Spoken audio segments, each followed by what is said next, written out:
Equivalent mass lecture 3, equivalent weight और equivalent mass का lecture number 3। Last lecture में मैंने एसिड्स तक का डिस्कशन कर दिया था। यहां पर मैं बेसिस की बात करूंगा कि बेसिस के लिए इक्विवेलेंट मास को कैसे निकाला जाता है। सीधी बात है बच्चों, सिंपल रिएक्शन के लिए जो सिंपल रिएक्शन होती है, सिंपल रिएक्शन में हम लिखते हैं equivalent weight is equal to molar mass divided by entire valency of replaceable. यहां पर जो वर्ड इस्तेमाल होता है रिप्लेसेबल, कैटायंस और एनायंस, ये हम इस्तेमाल करते हैं। तो भाई कैटायन और एनायन कैसे? रिप्लेसेबल यहां पर ज्यादा अच्छा है फॉर बेसिस। अगर हम बेसिस के लिए लिखें तो हम लिखेंगे इक्विवेलेंट वेट या फिर equivalent mass is equal to molar mass, और यहां पर हम लिखेंगे नंबर ऑफ रिप्लेसेबल क्या? OH minus ions. और इसी को अगर हम चाहें तो इसी को लिख सकते हैं क्या? Molar mass divided bye acidity of base. हम चाहें तो यहां पर आराम से लिख सकते हैं, अरे भाई बेस को किल करने के लिए जितनी ताकत एसिड ने लगाई उसे एसिड की बेसिसिटी कहा गया। तो उस केस में एसिड को किल करने के लिए जितनी ताकत बेस लगाएगा उसे हम एसिडिटी क्यों ना कह दें, कहना पड़ेगा, कोई दिक्कत नहीं है।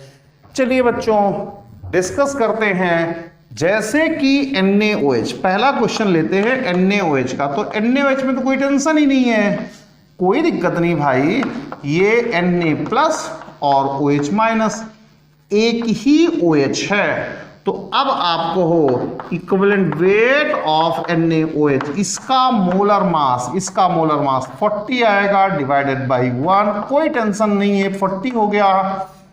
अगला क्वेश्चन ले लो, KOH का ले लेते हैं।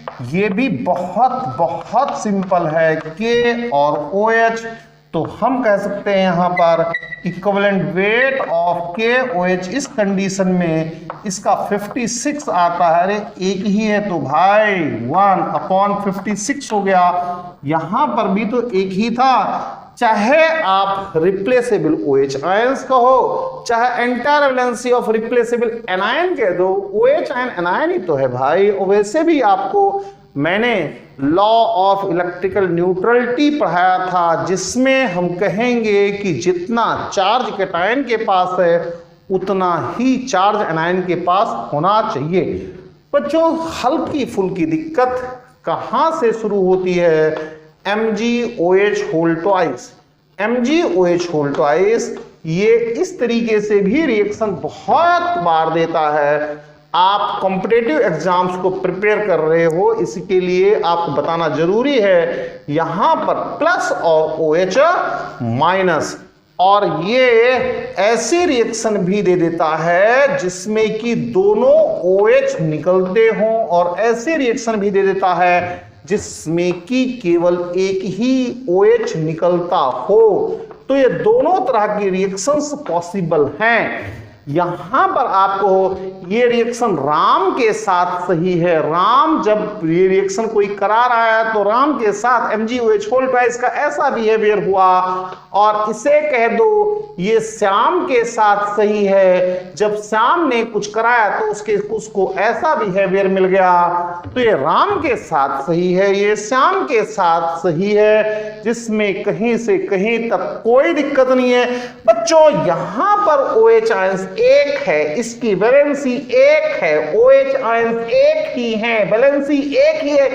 एक ही रिप्लेस हुआ है। यहां पर OH आयंस 2 हैं, वैलेंसी भी 2 हो जाएगी, 2 OH आयन रिप्लेस हुए हैं। श्याम ने जब रिएक्शन कराई तो 2 रिप्लेस हो रहे हैं, राम ने जब रिएक्शन कराई तो एक ही रिप्लेस हो रहा है। तो इस कंडीशन में हम कह सकते हैं यहां पर इक्विवेलेंट वेट ये मोलर मास डिवाइडेड बाय 1 आता है, और यहां पर कह सकते हैं बच्चों यहां equivalent weight molar mass divided bye 2 आता है।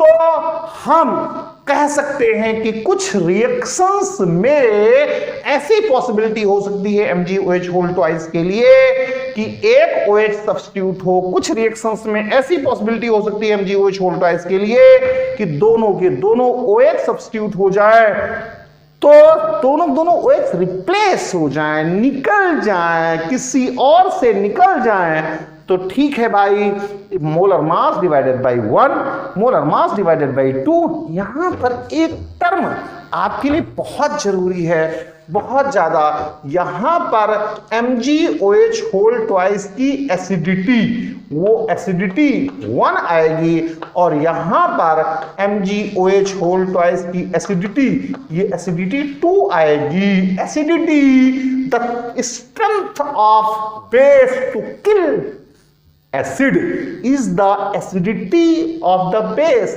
बेस की वो ताकत जिससे कि वो एसिड को किल करता है, बेस की एसिडिटी होती है। चलिए बच्चों, बेस के लिए हो गया, थोड़ा सा सॉल्ट के लिए भी डिस्कस कर लिया जाए। सॉल्ट के लिए भी डिस्कस करते हैं। तो सॉल्ट में कुछ ऐसा खास नहीं है कि सॉल्ट में कुछ ऐसा खास नहीं है कि जो आपको परेशान करता हो।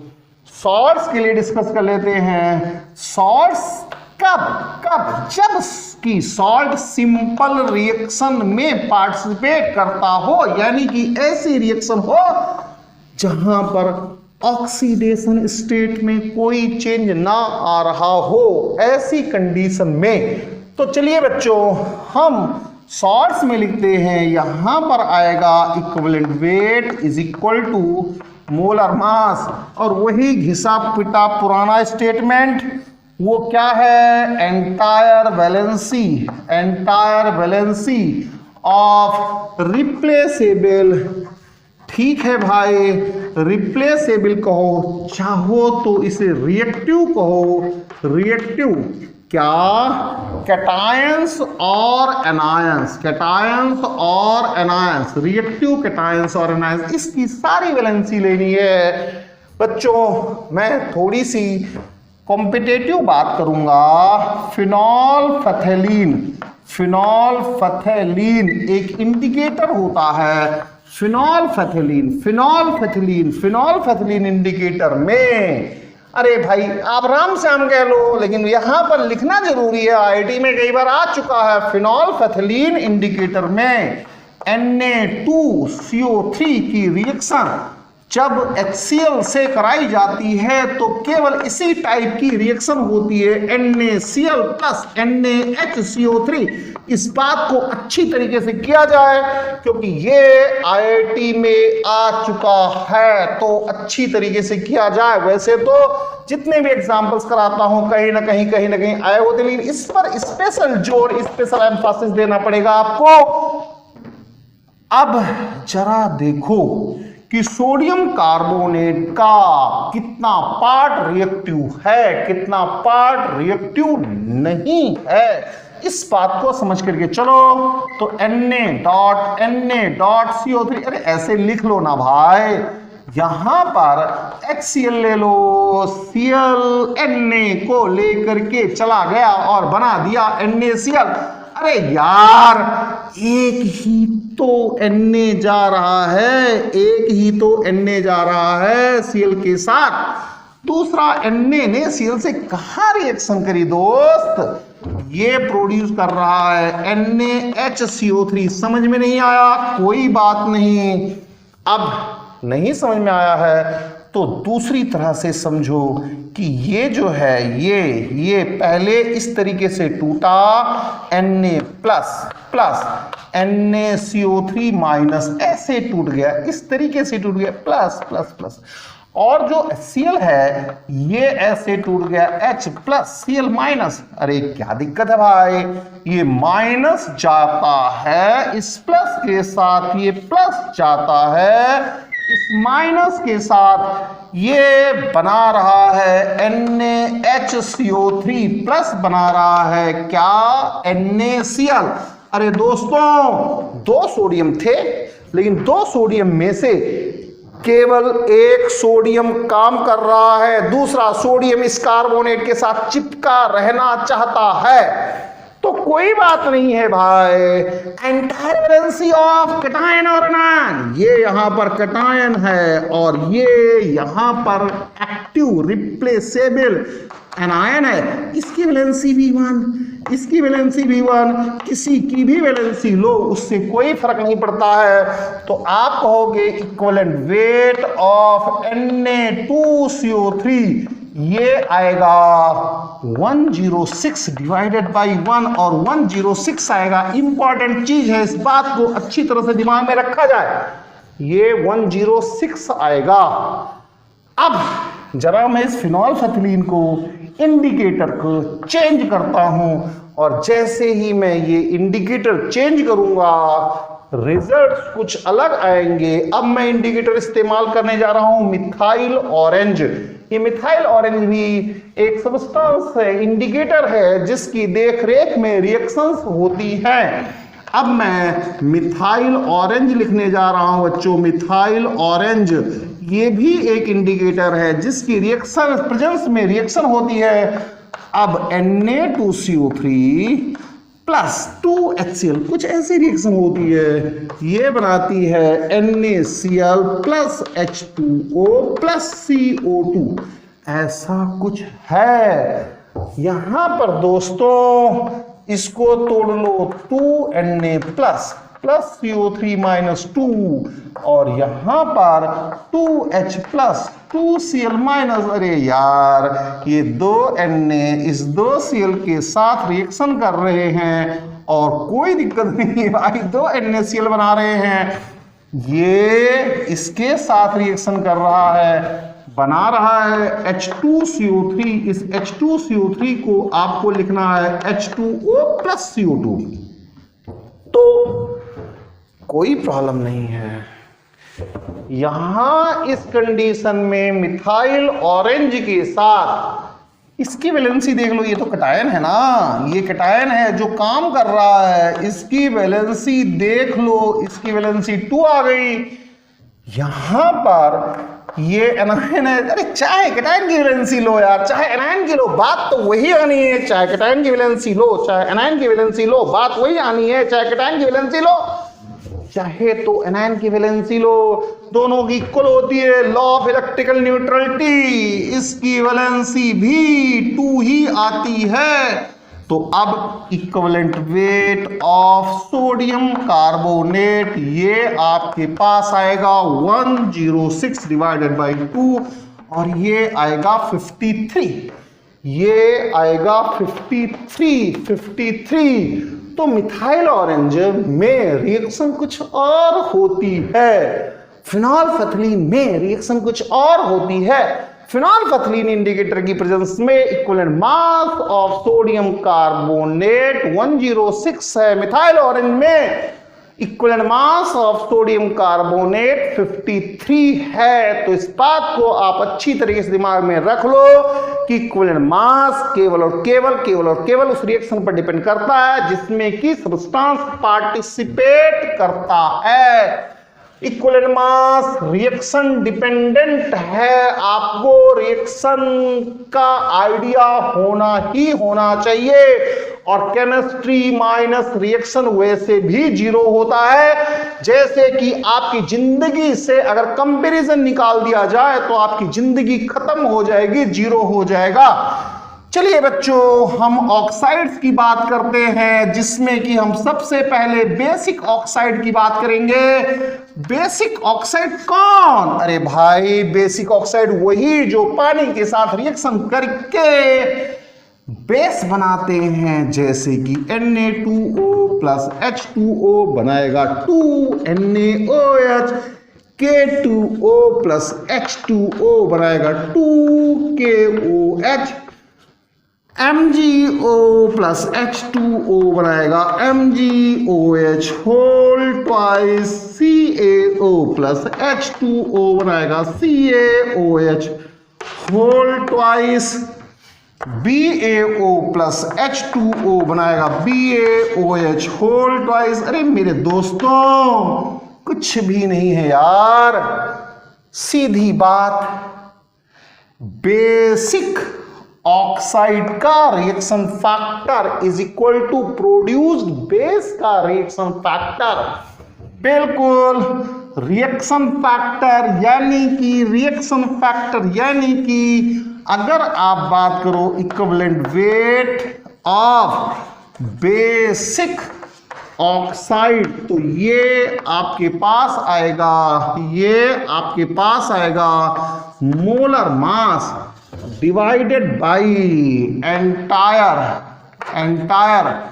वैलेंसी, या आप यहां पर चूंकि बेस है तो डायरेक्ट लिख दो भाई, number of replaceable OH ions in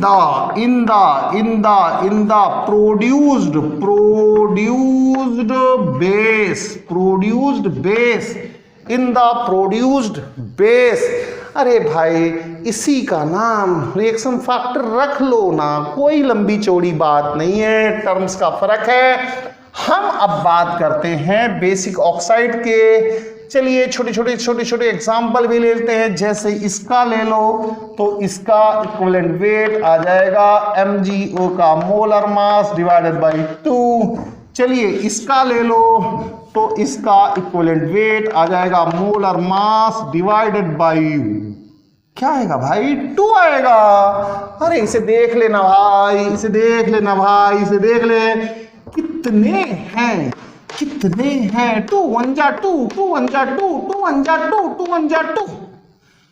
अब चलिए ठीक है भाई, अब हम एसिडिक ऑक्साइड की बात करते हैं। एसिडिक ऑक्साइड की लगे हाथों बात कर लो, कुछ खास नहीं है, जैसे कि CO2 प्लस H2O क्या बनाता है यार, H2CO3 बनाता है।